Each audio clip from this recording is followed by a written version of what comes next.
இந்த மாலை வேளையிலே இந்த படத்தை எல்லாரும் பார்த்துட்டீங்க, அதனால் நான் ரொம்ப பேசுகிறதுக்கு இல்லை. என்னுடைய எல்லா படத்திற்கும் மீடியா நண்பர்களும் மற்ற ஏனைய சொந்தங்களும் சினிமா நண்பர்களும் எல்லாருமே ஹெல்ப் பண்ணிக்கிட்டு இருக்கிறீங்க. அந்த ஹெல்ப்பு இந்த படத்துக்கும் கண்டிப்பாக பண்ணுவீங்கிற நம்பிக்கை தான் அவங்க முன்னாடி நிற்கிறேன். கண்டிப்பாக படத்தை பார்த்துருக்கீங்க. சின்ன படங்களை எப்போதுமே அதை ஒரு பெரிய படமாக மாற்றுறது பத்திரிகை நண்பர்கள் தான். அதில் எந்தவித மாற்று கருத்தும் கிடையாது. எங்களுக்குள்ள பட்ஜெட்டில் ஒரு அழகான சமூகத்தில் நடக்கக்கூடிய ஒரு சின்ன விஷயத்தை எங்களால் முடிஞ்ச அளவுக்கு உங்களுக்கு சொல்லியிருக்கிறோம். இதை நல்லபடியாக தமிழகம் எங்கும் எல்லா தேட்டரிலும் ரிலீஸ் பண்ணுறதுக்கும் 34 படம் திரைக்கு வருகிறது. படத்தை பார்த்துருக்கீங்க. இதனுடைய குறைகளை விட நிறைகளை அதிகமாக நீங்கள் எழுதி எங்களுக்கு பெரிய சப்போர்ட் பண்ணணும். அந்த உங்களுடைய சப்போர்ட்டில் தான் எங்களுடைய அடுத்த படமும் இருக்கிறது. அடுத்த படத்திற்கு பின்னால் பலருடைய வாழ்க்கையும் இருக்கிறது என்பதை வேண்டி விரும்பி கேட்டுக்கொண்டு நீங்கள் எல்லாம் ஒரு நல்ல விமர்சனத்தை எழுதுவீர்கள், தருவீர்கள் என்ற நம்பிக்கையுடன் விடைபெறுகிறேன். நன்றி, வணக்கம். அனைவருக்கும் இனிய மாலை வணக்கம். இந்த திரைப்படத்தை காண பத்திரிகை நண்பர்கள் மற்றும் தயாரிப்பாளர்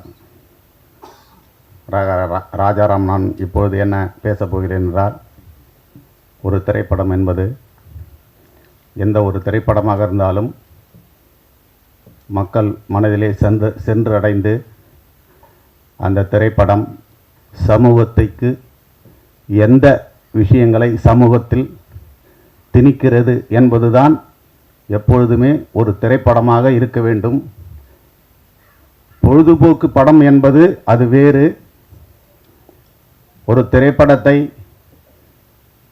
முதலில் இருந்து 2 மணி நேரம் காமெடியாக கொண்டு போவது வேறு. இந்த திரைப்படத்தை பொறுத்தவரை ஒரு பெரிய ஒரு வியாபாரம் செய்யக்கூடிய இடத்திலே இருந்து அந்த வியாபாரம் செய்யக்கூடிய இடத்திலே இருக்கின்ற வேலை செய்யக்கூடிய ஒரு அலுவலர்கள் ஒரு உரிமையாளரிடம் எப்படி நடந்து கொள்ள வேண்டாம் என்பதற்கு இந்த படம் ஒரு மிகப்பெரிய எடுத்துக்காட்டு. இன்றைக்கு கிட்டத்தட்ட 1936ஆம் ஆண்டு பேசும் படம் வேலூரை சார்ந்த நடராஜ முதலியார் தான் பேசும் படம் கொண்டு வந்தார். அந்த அடிப்படையிலே இன்றைக்கு 2024ஆம் ஆண்டு வரை இதுபோல ஒரு சமூகத்தை சார்ந்த ஒரு சிறப்பான ஒரு கதை, ஒரு பெரிய குடும்பம் எப்படி சீரழிந்து போகிறது. அவர் ஒரு பெரிய ஜுவல்லரி வச்சிருக்கிறார். அந்த ஜுவல்லரியில் இருக்கிற அந்த பையன் ஏன் தன்னுடைய மன உளைச்சலால் அவங்கள பழி வாங்கணும்னு நினைக்கிறான். தன்னுடைய குடும்பம் இந்த மாதிரி மன உளைச்சலுக்கு ஆளாகி, தானும் மன உளைச்சலுக்கு ஆளாகி அந்த ஒரு வேதனையில் தான் இன்றைக்கி அவ்வளோ பெரிய ஒரு வியாபாரி ஒரு கொலைகாரனாக மாற வேண்டிய சூழ்நிலையை யார் கொண்டு வந்து விட்றாங்க அப்படின்னா, இது மாதிரி ஒரு இடத்துல வேலை செய்கிறவங்க ஒரு நல்ல ஒழுக்கத்தோடு இருக்க வேணும். அதே மாதிரி இந்த மாதிரி பெரிய லெவலில் தொழில் செய்கிறவங்க வேலை செய்கிறவங்ககிட்ட எந்த அளவில் நடந்துக்கணுன்றது இந்த திரைப்படம் ஒரு எடுத்துக்காட்டு. இன்றைக்கு இந்த சினிமா வரலாற்றிலேயே சொல்லப்போனாக்கா மக்களுக்கு ஒரு தெளிவான ஒரு சிந்தனையை இது மாதிரியான படம் இதுவரையிலும் வரல. இது இன்றைக்கி பத்திரிகை நிருபர்கள் எல்லாருமே இந்த படத்தை பார்த்துட்டீங்க. திரு தம்பி இஸ்மாயில் சொன்ன மாதிரி ஒரு திரைப்படத்தை தூக்கி நிறுத்ததும் அந்த திரைப்படத்தை கீழே அப்படியே படுக்க போடுறதும் பத்திரிகைக்காரங்கிட்ட தான் இருக்குது. நீங்கள் எங்களுக்காக பெரிய லெவலில் சப்போர்ட் பண்ணலாம் கூட, சமூகத்தை சார்ந்த இது சிறந்த கதை. இந்த அடிப்படையில் இதை நீங்கள் சிறு பட தயாரிப்பாளர்லாம் நல்லா இருக்கணுன்றத பத்திரிகை நண்பர்கள்லாம் கொஞ்சம் மனசில் வச்சுக்கிட்டு தமிழ்நாடு பூரா எல்லா தியேட்டர்லேயும் ரிலீஸ் பண்ணுற அளவுக்கு எங்களுக்காக நீங்கள் எழுத வேணாம், சமூகத்தை சார்ந்த கதை அதை பேஸ் பண்ணி பத்திரிகையாளர்லாம் ஒரு சிறந்த ஒரு விமர்சனத்தை கொடுக்கணும். அண்ணாமலையார் சினியார்ஸ் இன்றைக்கி இந்த முழு உரிமையை அண்ணாமலையார் சினியார்ஸ் வாங்கியிருக்கு. இன்றைக்கி வந்து இஸ்மாயில் நானும் தான் அந்த படத்தை சேர்ந்து 2 பேரும் சேர்ந்து தான் ஒன்றா நாங்கள் ரிலீஸ் பண்ணுறோம். ரெண்டாவது வந்து வந்திருக்க பத்திரிகை நண்பர்கள் அனைவருக்கும் அண்ணாமலையார் சீனியார் சார்பாகவும் இந்த விழாவிற்கு என்னுடைய நண்பர்கள் சிறப்பு விருந்தினராக வந்திருக்கும் சீனிவாசா ராஜ் ஜவுளரி சீனிவாசா அவர்களுக்கும் முருகேஷ் அவர்களுக்கும் மற்றும் திரைப்பட தயாரிப்பாளர்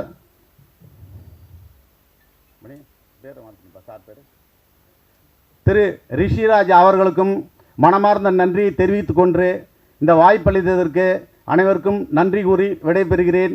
நன்றி, வணக்கம். அனைவருக்கும் இனிய மாலை வணக்கம். இது இசை வெளியீட்டு விழா இதே இடத்துல ரொம்ப பிரமாண்டமாக நடந்துச்சு. அதில் நிறையா நல்ல பப்ளிசிட்டி பண்ணீங்க. அந்த நேரத்தில் எங்கே பார்த்தாலும் குற்றப்பின்னணி அப்படிங்கிற ஒரு பெரிய போஸ்ட்டு வீடியோ, எந்த இடத்துல பார்த்தாலும் பயங்கரமான விளம்பரம், எங்கே போனாலும் குற்றப்பின்னணின்னு சொன்னால் தெரியாத இடமே இல்லை. அந்தளவுக்கு நம்ம ப்ரெஸ் ரிப்போர்ட்டர் மூலிமா, பத்திரிக்கையாளர் உங்கள் மூலிமா நல்ல ஒரு பிரபலமான விஷயத்தை எங்களுக்கு பண்ணி கொடுத்தீங்க. இப்போ அதே மாதிரி படம் 31ஆம் ரிலீஸ் ஆகுது. அதே மாதிரி அதை விட பெரிய ப்ரமோஷன் செஞ்சு கொடுக்கணும் அப்படின்னு சொல்லிட்டு கேட்டுக்கிறேன். நான் வந்து தப்பாட்டம், தென் தமிழகம், வீமன், தொடர்ந்து குற்றப்பின்னணி, அவர் இயக்குனர் இந்த வாய்ப்பு கொடுத்ததுக்கு இந்த மேடையில் மீண்டும் நன்றி. அவர் இயக்குனர் மட்டுமல்ல, குடும்ப உறவு எனக்கு மட்டுமல்ல அனைத்து கலைஞர்களுக்கும். ஸோ இந்த மாதிரி ஒரு நல்ல எண்ணம் உள்ள நல்ல படைப்பாளி அவர். அந்த படைப்பை நீங்கள் வெளியில் கொண்டு போய் இந்த வெளியிடக்கூடிய நிறுவனம் அண்ணாமலை சினி ஆர்ட்ஸ் அவங்களுக்கும் ஒரு நல்ல பேரை வாங்கி கொடுக்கணும் அப்படின்னு சொல்லிட்டு கேட்டுக்கிறேன். இது ஒரு நல்ல ஆழமிக்க கருத்துமிக்க ஒரு விஷயம். அதாவது ஒருத்தருக்கு ஒருத்தர் பிடிச்சிருக்கு அப்படிங்கிறது வேறு விஷயம். யார் வேணாலும் விரும்பலாம், எப்படி வேணாலும் இருக்கலாங்கிறத தாண்டி தன்னுடைய சொந்த சந்தோஷத்துக்காக தன்னுடைய குழந்தைகளையே இழக்கிற அளவுக்கு போகிறது தான் பெரிய பாதிப்பு அப்படிங்கிறத அற்புதமான கருக்காலத்தோடு இதில் சொல்லியிருக்காங்க. அதனால் அனைவரும் சப்போர்ட் பண்ணுங்கள். எல்லா மக்களும் சேர்ந்து தேட்டரில் போய் படத்தை பாருங்கள், ஆதரவு கொடுங்க. நன்றி. மாலை நேரத்தில் உங்கள் எல்லாத்துக்கும் நன்றியை தெரிஞ்சுக்கிறேன். முதல்ல டைரக்டர் இஸ்மாயில் அண்ணனுக்கு பாதம் தொட்டு நான் என் காணிக்கையை செலுத்திக்கிறேன். அப்புறம் நிருபர்களுக்கு, நீங்கள் தான் வந்து பட்டி தொட்டி எல்லா இடத்துக்கும் இதை கொண்டு போய் சேர்க்கணும். என்னை வந்து இஸ்மாயில் அண்ணன் வந்து சொன்னார், ஒரு 5 நாள் ஷூட் இருக்குது வரீங்களா அப்படின்னாரு. நான் அண்ணா என்னண்ணே எங்கண்ணே அப்படின்னேன். நான் சொல்கிறேன், நீங்கள் கிளம்பி வாங்க அப்படின்னாரு. சரி போனவுடனே பஸ்ஸில் ஏறினவுடனே அவர் கேட்டார், போய் இறங்கி பஸ்ஸிலேருந்து இறங்கி லாட்ஜுக்கு போட்டு திருப்பி ஷூட்டிங் போனேன். அப்போ அங்கே ஃபோன் பண்ணிகிட்டே இருந்தார், பஸ்ஸு நல்லா இருக்கா, ஏசியாக இருக்கா, ஏசி வேணுமா அப்படின்னாரு. ஆனால் வேணாண்ணே, ஏசிலாம் வேணாம், நானே ஏசியை போடுங்கண்ணே அப்படின்னேன். திருப்பி போய் இறங்கினோடனே கார் ரெடியாக இருக்கும், நீங்கள் வந்துடுங்க அப்படின்னாரு. சரி, கார் ரெடியாக இருந்தது. திருப்பி லாட்ஜுக்கு கூப்பிட்டு போனாங்க. லாட்ஜில் தங்கினேன். லாட்ஜில் தங்கி அங்கேயும் எனக்கு ஃபோன் வந்தது, ஏசி வேணுமா, எப்படி வேணும் லாட்ஜ் அப்படின்னாரு. ஆனால் நீங்கள் பார்த்து எதை வேணாலும் செய்யுங்க, நான் அது பிரச்சனையே இல்லைண்ணே, உங்கள் நல்ல மனசுக்காண்டி நான் வருவேன் அப்படின்னேன். அங்கேயும் நல்லா பார்த்துக்கிட்டாங்க. திருப்பி அங்கே ஷூட்டிங் ஸ்பாட்டில் நான் போகும்போது முத நான் ஷூட்டிங் ஸ்பாட் போகிறேன். அங்கே இஸ்மாயில் அண்ணன் ஏற்கனவே பணிபுரிஞ்ச ஆளுங்கள்லாம் இருந்தாங்க. அங்கே இருந்த இடத்துல நானும் போய் நிற்கும்போது திடீர்னு மைக்கு கொண்டுட்டு வாங்கினாங்க. சரி, ஏதோ ஷூட்டிங் ஆரம்பிக்க போகிறாங்க போல் அப்படின்னு நினச்சிட்டு நானும் பேசாமல் நின்றேன். பார்த்தா எல்லாமே அசம்பிளி பண்ணாங்க. ஏன்னா இது அல்லையிலோயா மாதிரி ஏதோ பண்ண போகிறாங்க போல் அப்படின்ட்டு நானும் நின்றேன். இவர் மைக் எடுத்தார். எடுத்துகிட்டு, மேக்கப் மேன் உங்களுக்கு ஏதாவது பிரச்சனை இருக்கா அப்படின்னாரு. சார் எனக்கு எதுவும் பிரச்சனை இல்லை. Right, okay. எப்படியோ ஒவ்வொரு டெக்னீஷியனாக கேட்டுகிட்டே வந்தார். அப்போ ப்ரொடக்ஷனில் கேட்டார், தம்பி உங்களுக்கு எதுவும் பிரச்சனையா அப்படின்னாரு. இல்லை சார் எங்களுக்கு எதுவும் பிரச்சனை இல்லை, ஆனால் எனக்கு பிரச்சனைப்பா அப்படின்னாரு. என்ன சார் அப்படின்னா அவங்க கேட்டாங்க. அதுக்கு கேமராமேன் வந்து தண்ணி கேட்கும்போது நான் அசிஸ்டண்ட்டு போய் எடுத்துகிட்டு வந்தார். நான் உங்களை எத்தனை பேர் வச்சுருக்கேன் இங்கே வேலைக்கு அப்படின்னாரு. சார் இங்கே 4 பேர் இருக்காங்க. 4 பேர் நான் வேலைக்கு வச்சு நீங்கள் வந்து கேமராமேன் அசிஸ்டண்ட்டாக போய் தண்ணி எடுக்க விட்டுருக்கீங்க. வேணால் உங்களுக்கு வேலை கொஞ்சம் கஷ்டமாக இருந்தால் சொல்லுங்கள், நான் வேணால் போய் எடுத்துகிட்டு வரேன்னாரு. இப்படி ஒரு டைரக்டரை வாழ்நாளில் மறக்க முடியாது. ஏன்னா நல்ல ஒரு கஷ்டப்படுற ஆளுகளுக்கு, திறமை உள்ள ஆளுகளுக்கு சாலி கிராமத்தில் எவ்வளவோ பேர் திரியிறாங்க மீன் வாய்ப்பு தேடி அலைஞ்சிக்கிட்டு இருக்கிறாங்க. அவங்கள தேடி கண்டுபிடிச்சி நல்ல டைரக்டருங்க எங்களை மாதிரி ஆளுங்களுக்கு வாய்ப்பு கொடுத்ததுக்கு ரொம்ப நன்றி. அதே மாதிரி கஷ்டப்படுறவங்க இன்னும் நிறையா பேர் சாலி கிராமத்தில் இருக்கிறாங்க, அவங்களுக்கும் வாய்ப்பை கொடுங்க. உங்களோட புகழாரம் ஓங்கிக்கிட்டே இருக்கும். நம்ம போகும்போது எதையும் கொண்டு போகிறதில்ல, உங்களோட நினைவுகள் மட்டும் என்னைக்கு ஒழிச்சிட்டே இருக்கும். இந்த தருணத்தில் நன்றியை தெரிவிச்சுக்கிறேன். நன்றி, வணக்கம். வணக்கம். இந்த நிகழ்ச்சிக்கு வந்திருக்கிறோம் பத்திரிகை துறை சார்ந்த சகோதரர்களுக்கும் அண்ணன்களுக்கும் என் மனமார்ந்த நன்றி நான் சொல்கிறேன். ரொம்ப சந்தோஷமாக இருக்குது. இந்த குற்ற பின்னணி இந்த படத்தோடைய ரிலீஸுக்கு தயாராக இருக்குது. என்னுடைய அன்பு நண்பர் இஸ்மாயில், எனது அன்பு சகோதரர், அவருக்கு என் மனமார்ந்த நன்றியை நான் சொல்லிக்கிறேன். தொடர்ந்து அவரோட படங்கள் எனக்கு நல்ல வாய்ப்பு கொடுப்பாங்க, எல்லாருக்குமே நல்ல வாய்ப்பு கொடுப்பாங்க. இந்த படத்தில் எனக்கு வில்லனாக தான் வந்து வாய்ப்பு கொடுத்தாரு. நான் பழனிக்கு போயிட்டேன். போன உடனே வில்லன் ரோல் தான் சொன்னாங்க. அப்போ நான் வந்து இஸ்மாயில்கிட்ட கிட்ட போய் சொன்னேன், எனக்கு ஏதோ ஒரு நெருடலாக இருக்குது, எனக்கு நெகட்டிவ் ரோல் பண்ண கஷ்டமாக இருக்குது, எனக்கு ஒரு பாசிட்டிவாக நல்ல ரோல் கொடுக்குறீங்களா இஸ்மா அப்படின்னு. என்ன ராஜா, நான் எல்லாமே ரெடி பண்ணிட்டேன், என்ன இப்படி சொல்கிறீங்க அப்படின்னாரு. இல்லை, எனக்கு ஏதோ ஒரு உறுத்தலாக இருக்குது, எனக்கு அந்த சீன்லாம் சொன்னார், அந்த பெண்ணை கொள்வது அதெல்லாம். இல்லை, எனக்கு ஏதோ ஒரு மாதிரி டிஸ்டர்பாக இருக்குது அப்படின்னேன். என்னுடைய அந்த நான் அப்படி கேட்கவே முடியாது, கேட்கவும் கூடாது. ஆனால் என்னுடைய உணர்வை வந்து ஒரு சகோதரராக அவர்கிட்ட நான் சொன்னேன். உடனே என்னுடைய உணர்வை புரிஞ்சுக்கிட்டு உடனே என்ன செய்யலாம், எனக்கு ஒன்றும் புரியலையே அப்படின்னாரு. சரி இருங்க, நான் பிளான் பண்ணுறேன்னாரு. நான் அவர்கிட்ட சொன்னேன், போலீஸாக கூட கொடுங்க அப்படின்னா. இல்லை ராஜா, அது எல்லாமே லைனில் வந்தாச்சு, கேரக்டர் போயிட்டுருக்கு, திடீர்னு ஒன்றும் பண்ண முடியாதுனாரு. நீங்கள் எவ்வளோ சாதாரணமாக கொடுத்தாலும் கொடுங்க, எனக்கு ஒரு பாசிட்டிவான ரோல் கொடுங்க அப்படின்னு சொன்னேன். என்னுடைய வார்த்தைக்கு அவ்வளோ பெரிய மதிப்பு கொடுத்து அந்த ஷூட்டிங்கும் கொஞ்சம் ஒரு ஹாஃப் டே 1 டே ஏதோ மாறிச்சு. அந்த சிரமங்களையும் தாங்கிக்கிட்டு என்னை ரூம்லேயே வெயிட் பண்ண வச்சுட்டு அந்த பிசி ரோல் வந்து அதுக்குள்ளே கரெக்டாக என்ட்ரி கொடுத்துருப்பாரு. அது ஒரு ஆர்டிஸ்ட்டாக ஒரு சகோதராக என்ன நினச்சாருன்னு தெரியல, அந்த மதிப்பளித்து ஒரு இயக்குனர் இப்படி செய்கிறது பெரிய விஷயம். அந்த ரோல் எனக்கு கொடுத்துருப்பாரு. அதுக்காக நான் மிகுந்த நன்றியை நான் இஸ்மாயிலுக்கு நான் சொல்லிக்கிறேன், டீமுக்கு. அப்புறம் இதில் வில்லனாக நடித்த சகோதரருக்கு என்னுடைய மனமார்ந்த நன்றியை நான் சொல்லிக்கிறேன். நல்ல ரோல், நல்லா பண்ணியிருக்கீங்க. நான் அந்த ரோல் பண்ணியிருந்தால் கூட உங்கள் அளவுக்கு நான் பண்ணியிருக்க முடியாது, அது நான் வந்து ஃபீல் பண்ணேன். தேங்க்ஸ் பிரதர், ரொம்ப நல்லா பண்ணியிருந்தீங்க. நான் இப்போ பார்க்கும்போது கூட அவ்வளோ பர்ஃபெக்டாக என்னால் பண்ண முடியாது, அது வேறு மாதிரி இருந்திருக்கும். அது எவ்வளோ பொருத்தமாக இருக்குமா அப்படின்னு தெரியாது, உங்களுக்கு ரொம்ப பொருத்தமாக இருந்தது, அதை நான் வந்து வாழ்த்துறேன். ரொம்ப நல்லா இருந்தது. நான் விட்டு கொடுத்தது ரொம்ப சரியாக இருந்த ஒரு ஃபீல் எனக்கு வந்துச்சு. ஏன்னா எல்லா வாய்ப்பும் நமக்கு வரணும்னு நம்ம ஆசைப்பட வேணாம், எல்லாம் மற்ற சகோதரர்களுக்கும் அது போய் கரெக்டாக சேரும். நம்ம ஒன்று விட்டு கொடுத்தோன்னா நமக்கு நல்ல ஒரு பொசிஷனாக இறைவன் கொடுப்பாருங்கிறது எனக்கு நம்பிக்கை உண்டு. அந்த வகையில் எனக்கு தொடர்ந்து ஒரு நல்ல ரோலாக வரணும், பாசிட்டிவான ரோல் வரணும், ஒரு ஃபேமிலி ரோல் வரணும் தான் எனக்கு ரொம்ப ஆசை. ஆனால் தொடர்ந்து எனக்கு வில்லன் ரோல் தான் வருது. ஒரு சில படங்களில் பாசிட்டிவ் ரோல் வருது. நீங்கள் எல்லோரும் பெரிய பெரிய சீனியர்ஸ்லாம் இன்றைக்கி இருக்கீங்க. நீங்கள் எல்லோரும் நல்லா வாழ்த்தி, நானும் ரொம்ப வருஷமாக அவங்க கூட உங்களுக்கு அப்புறம் வந்து கூட நான் முயற்சி பண்ணிக்கிட்டே இருக்கேன். நீங்களும் பார்த்துட்டீங்க. நீங்கள் எல்லோரும் மனசார இந்த நேரத்தில் வாழ்த்துன்னு சொல்லி இந்த நேரத்தில் அவங்க நான் கேட்டுக்கிறேன். இந்த இடத்துக்கு இஸ்மாயில் வந்து இந்த படத்தை கொண்டு வரத்துக்கு எவ்வளோ கஷ்டப்பட்டார்னு எனக்கும் தெரியும். நான் ஆஃபீஸில் போயிருந்திருக்கேன், அவர் கூட கொஞ்சம் பயணம் பண்ணிகிட்டு இருக்கேன். எனக்கு ரொம்ப ஆச்சரியமாக இருக்குது. இது வந்து இறைவனால் மட்டும்தான் முடியும் இந்த பொசிஷனுக்கு அவர் வந்தது. இஸ்மாயிலுக்கு உறுதுணையாக இருக்கிற அத்தனை நல்ல உள்ளவங்களுக்கும் இந்த இடத்துல நான் நன்றி சொல்லிக்கிறேன். ரொம்ப சந்தோஷமாக இருக்குது. இந்த சமூகத்தில் நடக்கிற மறைவாக நடக்கிற ஒரு தவறை தோல் உரிச்சிருக்காரு இஸ்மாயில். இது வந்து இந்த விஷயத்தை எல்லோரும் ஓப்பனாக சொல்ல முடியாது இல்லையா, ஒரு மாதிரியான ஒரு உணர்வு. இது எவ்வளோ குடும்பங்கள் இன்றைக்கி சிதைஞ்சிருக்குங்கிறது அதை சுட்டி காட்டியிருக்காரு. இது வந்து ஒரு பெரிய ஒரு நல்ல மாறுதலுக்கான ஒரு துவக்கமாக இருக்குன்னு சொல்லி இந்த நேரத்தில் கேட்டுக்கிறேன். குற்ற பின்னணி வெற்றி அடைய நீங்கள் எல்லோரும் உறுதுணையாக இருக்குன்னு சொல்லி இந்த நேரத்தில் கேட்டுக்கிறேன். நன்றி, வணக்கம். எல்லாருக்கும் வணக்கம். எனக்கு இதுதான் ஃபஸ்ட்டு ஃபிலிம். நான் குற்றம் பின்னணின்னு சொல்லிட்டு ஒரு ஃபிலிமில் ஃபஸ்ட் டைம் பண்ணியிருக்கேன். ஃபஸ்ட்டு டைரக்டர் எனக்கு இந்த சான்ஸ் கொடுக்கும்போது ரொம்ப டவுட்டாக தான் நான் பார்த்தேன். பிகாஸ் இவ்வளோ பெரிய கேரக்டர் நம்மளை நம்பி கொடுத்துருக்காங்கன்னு சொல்லி. பரவாயில்ல, நம்மளால நிறைய பேர் மாறினா சந்தோஷமாக தானே இருக்கும். ஸோ அதனால் என்ன நானே சொல்லி பண்ணிட்டேன் இந்த ரோல். ஏதோ நல்லா பண்ணியிருக்கேன்னு நினைக்கிறேன் சார்.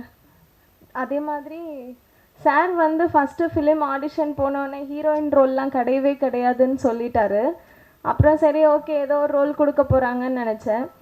பட் இருந்தாலும் வெயிட்டான ரோல் தான் கொடுத்துருக்காருன்னு நினைக்கிறேன். Thank you so much. எல்லோரும் சப்போர்ட் பண்ணுவீங்கன்னு நினைக்கிறேன். நல்ல ரிவ்யூ கொடுங்க. தேங்க்யூ. எனக்கு வந்து ஃபோன் பண்ணி இது மாதிரி எனக்கு நடிக்கணும்னு ஆசை சார், வந்து பார்க்கணும் அப்படின்னு. நான் அப்போ சொல்லுவேன் வந்து வெளியூர்லேருந்து வந்து உடனே வந்து இங்கே சினிமா வாய்ப்பெல்லாம் கிடைக்காதுங்க, இங்கே வந்து ரொம்ப போராடணும், இங்கே 10 வருஷம் 20 வருஷம் போராடுறவங்களாம் இருக்காங்க, அது மாதிரி போராடணுன்னா நான் போராட தயார் அப்படின்னு சொன்னார். சரி நீங்கள் என்றைக்காவது நீங்கள் சென்னைக்கு வரப்போ என்னை வந்து பாருங்கள் அப்படின்னா. நாளைக்கே நான் வரேன் சார், இதை விட எனக்கு என்ன வேலை இருக்குன்னு சொல்லி என்னை வந்து ஏவிஎம் கிட்ட இருந்து ஃபோன் பண்ணார். அப்படி பண்ணி ஃபோன் பண்ணவர் தான் நடிகர் சரவணன். அவர் அப்படி ஃபோன் பண்ணி வந்தார். அதுக்கப்புறம் கிட்டத்தட்ட இந்த 18 வருஷம் கடுமையான உழைப்பு, கொஞ்சம் கொஞ்சமாக சின்ன சின்ன படங்களாக பண்ணி ராட்சசன் ஒரு பெரிய படம் பண்ணி அந்த படத்தை வந்து அந்த அந்த காலகட்டத்தில் பார்த்திங்கன்னா ஒரு 20 நாள் 30 நாள் படம் ஓடுறதே பெரிய விஷயம். இப்போயும் அது மாதிரி தான். ஆனால் ராட்சசன் வந்தப்போ ஒரு 100 நாள் ஓடிச்சு. அது 100 நாள் ஓட வச்ச அந்த படத்துக்கு அவ்வளோ ஒரு கிட்டத்தட்ட ஒரு ஃபஸ்ட் ஹாப்பில் இவர் இருக்கவே மாட்டார், இவரோட சீனே இருக்காது. இருந்தாலும் இவரை பற்றி தான் அந்த படம் பேசப்படும். அந்த அளவுக்கு பேசப்பட்டு அப்போ சூப்பர் ஸ்டாரே வந்து அந்த ராட்சசன் யார் நான் பார்க்கணும் அப்படியெல்லாம் சொன்னது. அந்த அளவுக்கு ஒரு பெரிய புகழ் அடைஞ்சு அதுக்கப்புறம் மறுபடியும் படங்கள்லாம் பண்ணி இப்போ அதை ஒட்டின ஒரு படமாக இந்த குற்றப்பின்னணி வந்திருக்குங்கிறப்ப எனக்கு ரொம்ப பெரிய சந்தோஷம். இதில் தனிப்பட்ட முறையில் எனக்கு என்ன ஒரு சந்தோஷம்னா, நம்மளும் நிறைய பேரை நம்ம சொல்கிறோம், அறிமுகப்படுத்துகிறோம். நம்ம அறிமுகப்படுத்துறது, நம்ம சொல்லி நம்மக்கிட்ட இது மாதிரி நம்ம பார்த்து வளர்ந்து இந்த இடத்துல வந்து ஒருத்தர் நிற்கிறாருங்கிறப்போ ரொம்ப சந்தோஷமாக இருக்குது. இது மாதிரி இன்னும் சாலிகிராமத்தில் நிறைய பேர் இருக்காங்க, திறமையோடு இருக்காங்க நிறைய பேர். இங்கேயே அதில் நிறைய பேர் உட்காந்துருக்காங்க. அவங்களும் இது மாதிரி மேடைக்கு வந்து இந்த மாதிரி பேசணுங்கிறது என்னோடய ஆசை. அது நடக்குதுன்றதுனால இப்போ ராட்சசன் சரவணன் அவர்கள் குற்றப்பின்னி சரவணன் அவர்களாக வந்து இப்போ பேசுவார். எல்லாருக்கும் வணக்கம். நான் பேசணும்னு நினச்சது சார் பேசிட்டாங்க. ஆக்சுவலாக வந்திருக்க எங்கள் எல்லா அண்ணனும் பழக்கமானதுக்கு காரணம் திரு கோவிந்தராஜ் சார் தான். அதனால் நான் ஸ்டார்டிங்லேருந்தே நான் நடிக்க ஆரம்பிக்கிறதுக்கு முன்னாடிலேருந்தே எல்லாரையும் எனக்கு தெரியும். பெரு துளசி பண்ணையலன்னா இருக்கட்டும், சரவணனா இருக்கட்டும், தேவராஜனா இருக்கட்டும், இன்னும் நிறைய பேர் இல்லை டக்குன்னு வந்த பேர் சொல்கிறேன், எல்லாரையும் தெரியும். ஆமாம். குற்றப்பின்னணி கோவிட் முடிஞ்சு ஒரு கதை. முதல்ல இஸ்மாயில் அண்ணனை பற்றி சொல்கிறேன். நான் சென்னைக்கு வந்து எப்படி கோவிந்தராஜ் சார் டே 1 பழக்கமோ அதே மாதிரி நான் நடிக்க ட்ரை பண்ண ஆரம்பித்த நாள்லேருந்து எனக்கு அவர் பழக்கம். அவர் சின்ன சின்ன படங்கள் பண்ணிகிட்டு இருந்தாலும் ரொம்ப நேர்மையாக ரொம்ப நியாயமாக பண்ணக்கூடிய ஒரு ஆள். அது நான் மட்டும் இல்லை, எங்கள் சாலிகிராமத்துக்கே தெரியும், சினிமாவுக்கே தெரியும். அப்படி இருக்கிற ஒரு நாள் எங்கள் அப்பா உடம்பு சரியில்லைன்னு ஊரில் போய் ராட்சசன்லாம் முடிச்சுட்டு இருக்கும்போது தம்பி ஒரு 10 நாள் பழனி வர முடியுமான்னு கேட்டார். சிவானன் சொன்ன கதை மாதிரி அதுக்கு ஒரு கதை இருக்குது. நானும் போயிட்டேன். ரொம்ப பிடிச்சி பண்ணோம். கேமராமேன் உண்மையிலேயே ரொம்ப super cameraman sir, Shankar sir. நான் 4 மணிக்கு எழுந்துச்சி குளிச்சு ரெடியாகி கிளம்புறனோ இல்லையா, அவர் ரெடியாகி வந்து ஹோட்டல் கீழே நின்று போகலாமா அப்படிம்பாரு. அந்த பக்கம் பார்த்தா இன்னொரு டீ கடையில் டேரக்டர் இஸ்மாயில் அண்ணன் வந்து அவரே நான் இங்கே தான் நிற்கிறேன்ப்பா போகலாம்ப்பா அப்படிம்பாரு. டீம் வருதா, யூனிட் வருதா, ஆள் வர்றாங்களா, அதெல்லாம் கிடையாது. 3 பேரும் டெய்லி அந்த இருந்த எல்லா நாளும் தயாராக இருந்த ஒரு படம். இதில் நிறைய குறைகள் இருக்கும். ஏன்னா இந்த கதை என்னென்னா அவங்க எல்லாருக்கும் இல்லை, எங்கள் தாத்தாவிலேருந்து என் பேரங்காலம் இல்லை உங்கள் அவங்க பேத்தி காலம் வரலையும் இது நடந்துகிட்டு இருக்கிறது தான், நடக்கிறது தான். என்னென்னா ஒரு கால் அடிபடுறது, ஒரு பஞ்சர் ஆகிறது, ஒரு சின்ன திருட்டு, இது எல்லாமே நம்ம நியூஸாக இவங்கெல்லாம் எழுதி படிக்கும்போது அந்த நேரத்துக்கு ஒரு என்டர்டெயின்மெண்ட்டாக சாதாரணமாக தெரியும். ஆனால் அதை நமக்கு பாதிக்கும் போது தான் அதோட வலிங்கிறது என்னன்னு எல்லாருக்கும் தெரியும். ஏன்னா கோடி பேர் வந்துட்டாங்க. இப்போ சினிமாவில் நடிக்கிறதுமே கோடி பேர் நடிக்கிறாங்க. அந்த ராட்சசனையே எனக்கு கிடச்சிதுன்னு நான் தேடல் தான் எனக்கு கிடச்சிது. அது மாதிரி ஒரு குற்றங்கிறது மற்றவங்கள்ட்ட பார்க்கும்போது சாதாரணமாக தெரியலாம், ஆனால் அது நமக்கு நடக்கும்போது அதோட வீரியம் தாங்கவே முடியாது. அது நடக்கக்கூடாதுங்கிறது. இப்போ டெய்லி குற்றம் நடக்குது, டெய்லி செயின் ஸ்நாச்சிங் பசங்க பண்ணுறாங்க, கஞ்சா அடிக்கிறாங்கன்னு எவ்வளோ நியூஸ் வருது. அது ஏன் நிற்கலை, ஏன் திரும்ப திரும்ப நடந்துக்கிட்டே இருக்குது? ஏன்னா யாருமே தனக்கு நடக்கிறவர்களையும் யாரும் அதை பெருசாக எடுத்துக்கிறது இல்லை. அதனால் இந்த கதையை வந்து ஒரு ரொம்ப சிம்பிளான லைனாக இருந்தாலும் சாதாரணமாக பண்ணியிருந்தாலும் இதை பண்ணணும்னு நினச்சி பண்ணியிருக்காரு. அதுக்காக நான் எந்த கேள்வியும் கேட்காம நடித்தனால நல்லா நடிச்சேன்னு தெரியல, அதை தான் சொல்லணும், நீங்கள் தான் சொல்லணும். ஆனால் ரொம்ப சந்தோஷமாக இருந்துச்சு இதில் ஒர்க் பண்ணும்போது. ஏன்னா ஒரு படம் ஒரே ஷெட்யூலில் போகிறது இன்றைக்கி ரொம்ப கஷ்டமான சூழ்நிலையில், ஒரே ஷெட்யூலு திரும்பலாம் வரல, அப்படியே அன்றைக்கி போயிட்டு ரிட்டன் வரும்போது படம் முடிச்சுட்டு வந்தோம். அது மாதிரி வந்திருக்கோம். தயவுசெய்து இன்றைக்கி எல்லா இடத்துலையும் நெகட்டிவிட்டி ரொம்ப ஈஸியாக இருக்குது, பாசிட்டிவ் ரொம்ப கம்மியாக இருக்குது. தயவுசெய்து உங்கள்கிட்ட கெஞ்சி கேட்டுக்கிறேன், இந்த படம்னு இல்லை எந்த படமாக இருந்தாலும் இருக்கிற முதல்ல நல்லது என்னன்னு சொல்லிடுங்க. ஏன்னா இப்போ நம்ம ஒரு வீடு கட்டுறோன்னா வீட்டுக்குள்ளே போனோன்னு ஒரு பூஜை அறையோ பெட்ரூமோ தான் காட்டுறோம், டாய்லெட்டை காட்டுறதில்ல.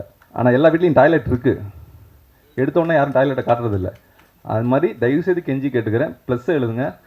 இது நான் நிறைய படம்லாம் பண்ணல, 2-3 படம் தான் பண்ணியிருக்கேன். என்னால் அண்ணன்ட்ட உரிமையாக கேட்கலாங்கிற உரிமையில் எல்லா அண்ணன்கள்ட்ட கேட்குறேன். இந்த படத்தை நல்லபடியாக எழுதுவீங்கன்னு நம்புகிறேன். நன்றி, தேங்க்யூ. வணக்கம். இங்கே வந்திருக்க எல்லாருக்கும் ஃபஸ்ட்டு தேங்க்ஸ் சொல்லிக்கிறேன். நாங்கள் இன்வைட் பண்ணது எல்லாருமே ரொம்ப உங்களோட வேல்யூபிளான டைம்ஸ் கொடுத்து எங்களுக்காக வந்திருக்கீங்க. இதே மாதிரி நீங்கள் எல்லோரும் சப்போர்ட் பண்ணுவீங்கன்னு நினைக்கிறோம்.